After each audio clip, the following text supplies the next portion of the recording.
오늘은 호주 병원에서 자주 쓰이는 약어들이나 기구들 이런 거 이렇게 생소했던 것들 모아서 제가 한번 영상을 만들어 보려고 하는데, 제일 처음으로 말씀드릴 거는 호이스트라고 합니다. 요거는 호주에는 한국보다 비만율이 높기 때문에 호이스트를 이용하는 경우가 많은데, 이 호이스트가 뭐냐면 환자를 약간 청 같은 걸로 감싸서 호이스트라는 기구를 이용해서 환자를 들어 올려요. 그래서 침상에서 그 의자로 가거나 아니면 의자에서 침상으로 갈 수 있도록 도와주는 기구입니다. 이렇게 운반을 하기도 하고, 아니면 호이스트를 이용해서 약간 환자를 공중에 띄운 다음에 그 침상 정리를 하거나 뭐 그런 식으로 이용을 합니다.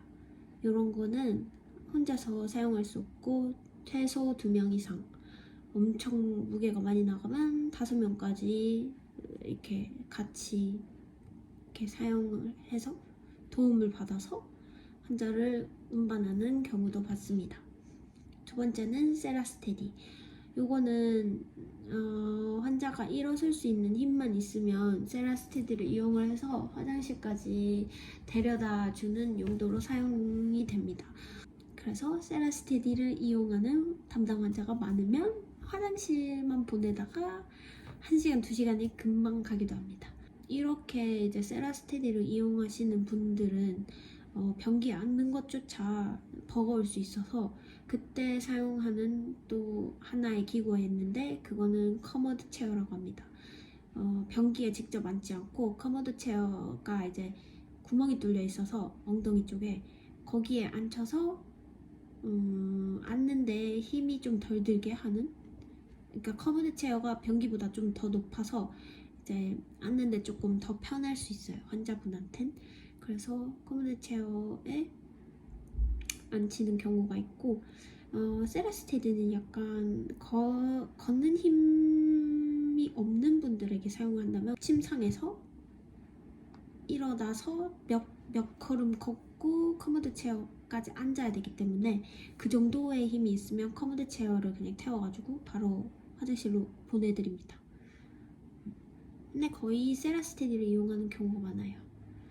그리고 SPS라고 있는데, 이건 싱글 포인트 스틱이에요. 이거는 지팡이 사용하시는 분들 Mobilizing with Single Point Stick 이라고 이제 다큐멘터리에 적습니다. 말할 때는 그냥 싱글 포인트 스틱이라고 해요. 그리고 침상에만 누워 있어야 되는 분들은 Resting in Bed라고 해서 RIB라고 다큐멘터리에 적습니다. 그리고 4개의 이제 휠이 달린 프레임을 끌고 다니는 분들, 약간 유모차 끌고 다니시는 분들을 유모차? 한국으로 치면 유모차를 끌고 다니시는 분들을 Mobilizing with Four-Wheel Frame 해서 4WF 라고 다큐멘터리에 적습니다.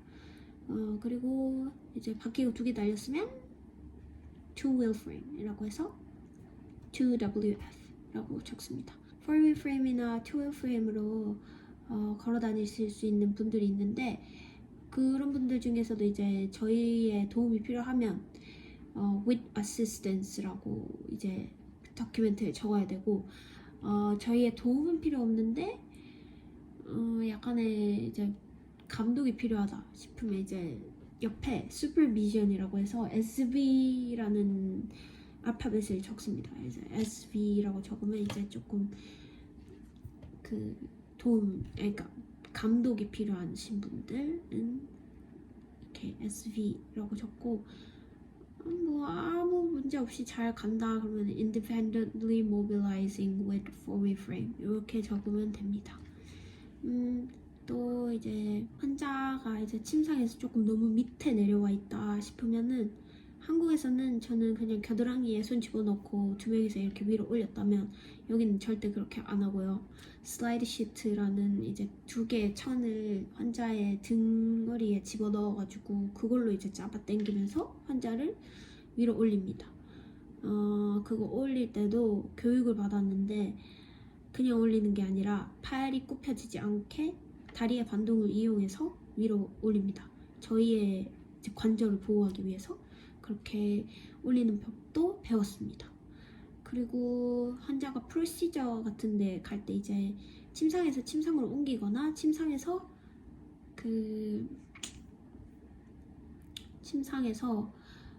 스트레처 카로 옮길 때 이제 슬라이드 시트 깔고 그 위에 패드 슬라이드라는 이제 딱딱한 플라스틱 같은 판때기를 넣어서 그걸로 환자를 이렇게 침상에서 다른 데로 옮기고 이렇게 합니다.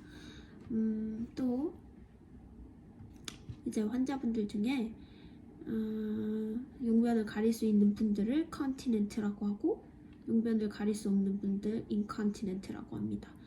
그냥 패드에 싸시는데도 만약에 내가 쌌다 이게 인지가 있으면 그것도 이제 컨티넨트로 찝니다. 근데 나도 모르게 나왔다, 뭐 요실금이나 뭐 이런 거 있잖아요. 그러니까 나도 모르게 나왔다 싶으면 그거는 인컨티넨트라고 합니다. 그래서 인컨티넨트 한 사람들은 주기적으로 패드가 젖었는지 안 젖었는지 뭐 이런 걸 확인해 줘야 되고, 컨티넨트는 그냥 알아서 잘 할 수 있으니까 그거에 따라서 맞춰서 케어를 해주시면 됩니다.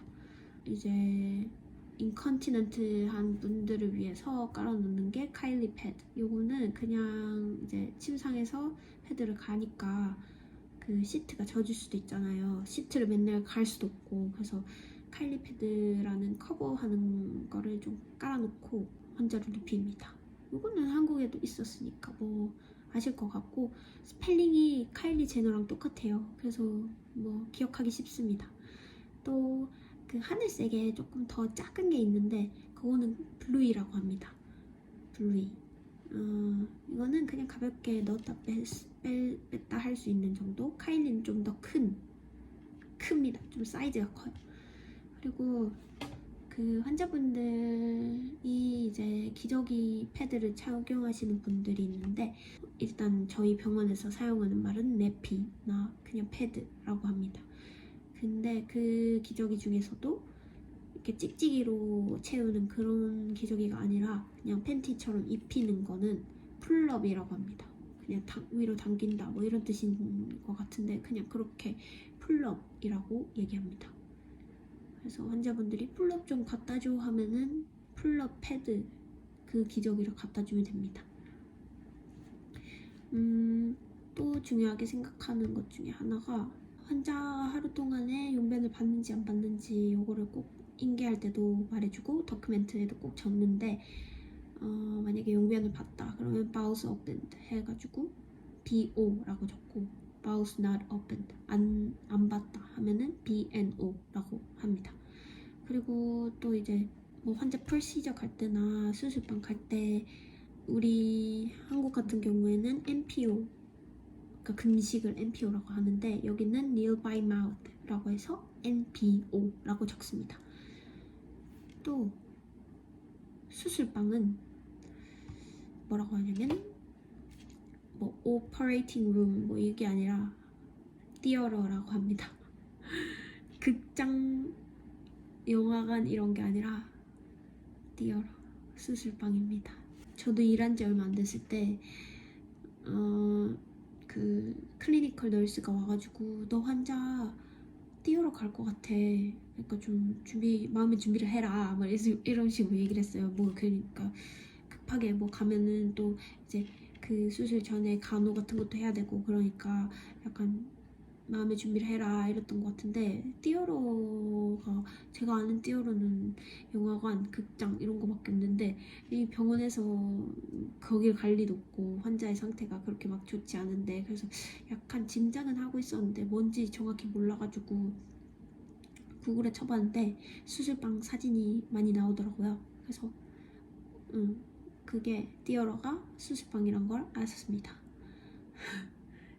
네, 그래서 이제 절대 안 잊어먹는 단어 중에 하나고요. 뭐 잊을 수도 없지만 뭐 병원 생활을 한다면 아무튼 띠어러는 수술방입니다. 그리고 이제 환자 중에 화장실을 갈 수 있는 사람들은 더큐멘트에 PUIT 이렇게 적는데 그게 Patient Urine into Toilet 이고, 만약에 소변통을 이용한다, 남자분들 같은 경우에는 소변통을 이용하면 PUIB Patient Urine into Bottle 이라고 하고, 만약에 배드펜을 이용한다 하면은 PUIP, patient urine into pen 이렇게 얘기합니다. 배드펜은 뭐 여자 남자 다 쓸 수 있어요. 그리고 그 바이탈을 호주에서는 OBS라고 해요. observation의 약자인 것 같아요. 그거를 OBS라고 하고, 만약에 다큐멘트 쓸 때 환자 OBS 괜찮다 하면은 OBS WNL, 이게 환자 뭐 OBS 괜찮다 약간 이런 뜻입니다. 뭐 노멀 바이탈 레벨이다 이런 식으로 얘기를 적습니다. 그 환자가 열이 없다 하면은 no fever 이렇게 안 적고 afebrile 이렇게 적습니다.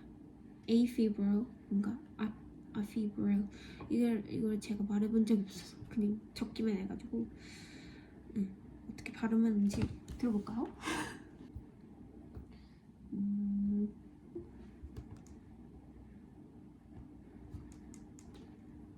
왜 안 들릴까요? afebrile. afebrile이라고 합니다. 네, afebrile 아니고 afebrile이라고 합니다. 네, 이거는 열이 없다는 뜻이고 열이 있는 건 febrile입니다. a를 빼고 febrile이라고 얘기합니다. 그리고 환자분들 중에 이제 short of breath, 숨이 가쁜 거를 약자로 SOB라고 적습니다. 그래서 만약에 이 사람은 호흡이 가쁘지 않아 하면 nil short of breath, nil SOB라고 합니다. nil은 없다, 없다, nothing 이런 뜻입니다. 그래서 nil SOB 하면 short of breath가 없다 이렇게 얘기를 합니다. 그리고 PI, 요거는 pressure injury 말하는 거예요. PI. 이거는 PI는 다큐멘트 적을 때만 쓰는 약어인 것 같아요. 그냥 핸드오버 줄 때고 그럴 때는 그냥 pressure injury라고 합니다. 네.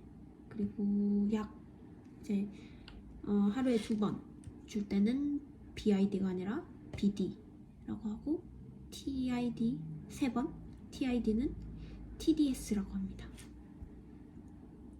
그리고 초음파는 ultrasound라고 하고, 적을 때 뭐 US라고 적는 경우도 봤고 U/S 이렇게 적는 경우도 봤어요.